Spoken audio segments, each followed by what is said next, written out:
నమశివాభ్యాం నవయోనాభ్యాం పరస్పరాశిష్టవపుర్ధురాభ్యాం నగేంద్రకన్యా వశకేతనాభ్యాం నమో నమ శంకర పార్వతీభ్యాం.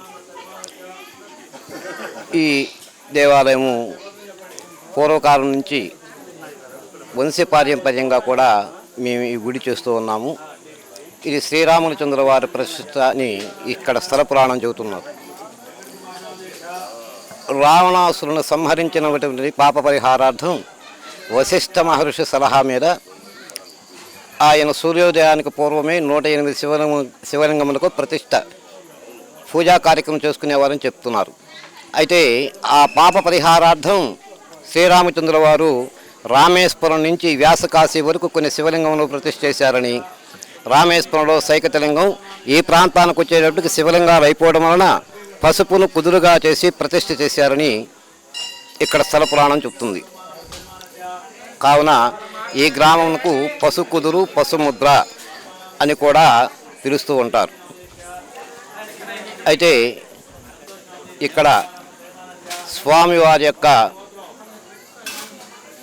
అనుగ్రహం వలన ప్రతి భక్తుని యొక్క కోరికలు సంపూర్ణంగా కూడా నెరవేరుతూ ఉంటాయని భక్తుల యొక్క విశ్వాసం. ఈ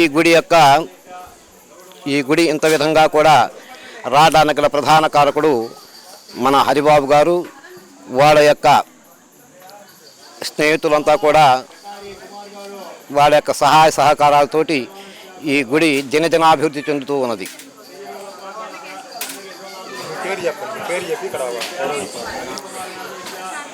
నా పేరు మధుబాబు, సోమరాజుపల్లి మధుబాబు అని అంటారు. మా నాన్నగారు ఇక్కడ దాదాపు 80 సంవత్సరములు ఆయన సేవ చేసి ఈ మధ్య ఒక 10 సంవత్సరాల క్రితం కాలం చేశారు. తదుపరి నేను ఈ దేవాలయములకు అర్చకత్వం చేస్తూ ఉన్నాను. ఇక్కడ పురాతన శివాలయం ఆల్రెడీ ఎప్పటి నుంచో తరతరాలుగా ఉంది. మేము 2000 ప్రాంతం నుంచి ఈ ఏరియాలో ఆక్వాకల్చర్ చేస్తూ ఉంటాం. మేము మా కమిటీ అంతా ఒక 20 మంది టీము ఉన్నారు, అందరు బ్యాచ్ అంతా.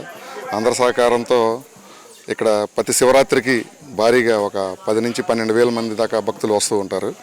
మార్నింగ్ 6 గంటల నుంచి మిడ్ నైట్ 12 గంటల దాకా కూడా దర్శనం భాగ్యం కల్పిస్తూ ఉంటాం లోపల. అట్లాగే వచ్చిన వాళ్ళందరికీ ఉదయం 6 గంటల నుంచి టిఫిన్లు కానివ్వండి, అట్లాగే భోజనాలు కానివ్వండి, రాత్రికి కూడా 12 గంటల వరకు కూడా అన్ని సౌకర్యాలు కల్పిస్తూ ఉంటాం. వచ్చిన వారందరికీ చిన్న చిన్న ఎంటర్టైన్మెంట్ ప్రోగ్రామ్స్ కూడా ఏర్పాటు చేశాము. అట్లాగే ప్రతి సంవత్సరం దీన్ని మా ఒక్కరితో అయ్యిందేం కాదు, తరతరాలుగా దీన్ని డెవలప్ చేసుకుంటూ వస్తూ ఉన్నారు. పెద్ద ఆయన సోమరాజుపల్లి వెంకటేశ్వర్లు గారు ఆ ప్రధాన అర్చకులుగా ఉన్నప్పుడు అప్పటి నుంచి ఆ ఇళ్లమ్మటి తిరిగి భిక్ష చేసి తీసుకొచ్చిన దాంతో శివరాత్రికి వచ్చిన భక్తులకి భోజనాలు ఏర్పాటు చేస్తూ ఉండేవారు.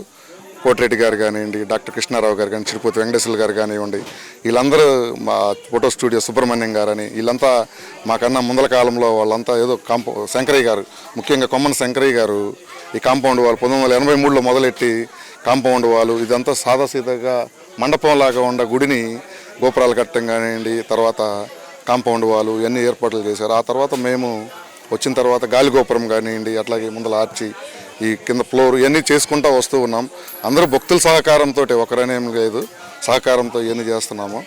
అట్లాగే ఇంకా కూడా ఈ రాబోయే కాలంలో దక్షిణామూర్తి స్వామి వారిది, కాలభైరవ స్వామి వారిది ఆలయం నిర్మించాలనుకుంటున్నాం. 2026లో అది కూడా ప్లానింగ్ ఉంది.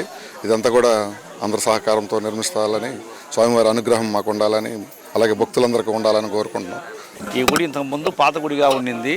ఈ గుడిని మళ్ళీ శంకరయ్య గారు, హరిబాబు గారు వచ్చిన తర్వాత బాగా డెవలప్ చేశారు. ఈ గుడి అందరికీ అందుబాటులో ఉండడం వల్ల చుట్టుపక్కల ప్రజలందరూ వచ్చి దీన్ని పూజిస్తున్నారు. ఈ గుడికి కూడా మంచి విశేషం ఉంది. ఎందుకంటే రాములు వారు ప్రతిష్ఠ చేసిన గుడి అందువల్ల ఈ గుడికి మంచి నమ్మకం ఉంది. నమ్ముకున్న వాళ్ళు కొంతమంది వాళ్ళ నమ్మకానికి ఇబ్బంది లేకుండా జరుగుతుంది వల్ల గుడి కూడా బాగా డెవలప్ అవుతుంది. ఈ గుడి చేయటం, మేము డబ్బులు ఇవ్వటం తర్వాత సంగతి. ఈ గుడిని బాగా డెవలప్ చేసే దాంట్లో హరిబాబు, నాయుడు, రమేష్ వీళ్ళందరూ ముఖ్య పాత్రధారులు ఉన్నారు. వీళ్ళందరూ కొద్దిగా బాగా సహకారంతో బాగా గుడిని బాగా డెవలప్ చేస్తున్నారు. 1995 నుంచి ఈ ప్రాంతంలో ఉన్నాము. దాని మీద మేము ఫస్ట్లో స్మాల్ స్కేల్లో భోజనాలు కానీ కథ కానీ పెడతా వచ్చాము. తర్వాత హరిబాబు వచ్చిన తర్వాత లార్జ్ స్కేల్లో భోజనాలు ఇవన్నీ అరేంజ్ చేశాడు. మేము ఇక్కడ ఒక ఒక 3 రూములు కట్టించాను. తర్వాత ఈ రోడ్డు ఇదంతా డెవలప్ చేసాము. అట్లనే బయట పంతుల కాడ కూడా ఒక 5 lakhs ఇచ్చి అది కూడా డెవలప్ చేసాము. ఇప్పుడు హరిబాబు వచ్చిన తర్వాత చాలా అంటే 95 నుంచి జరుగుతూ ఉంది ఇది డెవలప్మెంట్. అంతకుముందు స్మాల్ స్కేల్లో చేసేవాళ్ళు, కొద్దిమంది వచ్చేవాళ్ళు, ఇప్పుడు బాగా వస్తూ ఉన్నారు అన్ని విధాలుగా. అది విషయం. ఇక్కడ ఫెసిలిటీస్ కానీ బాగా బ్రహ్మాండంగా ఉన్నాయండి, ఇబ్బంది లేదు. అన్ని విషయాల్లో కూడా మన హరిబాబు గారు బాగా డెవలప్ చేశారండి. అప్పుడెప్పుడో త్రేతాయుగంలో ఉన్నటువంటి ఈ రాముడు ప్రతిష్ఠించినటువంటి ఈ దేవాలయాన్ని ఇంత ప్రాముఖ్యత తీసుకొచ్చినటువంటి మన హరిబాబు గారు, ఇతర పెద్దలు ఉన్నటువంటి మన వెంకటేశ్వర గారు వీళ్ళందరికీ కూడా ప్రత్యేకమైనటువంటి కృతజ్ఞతలు.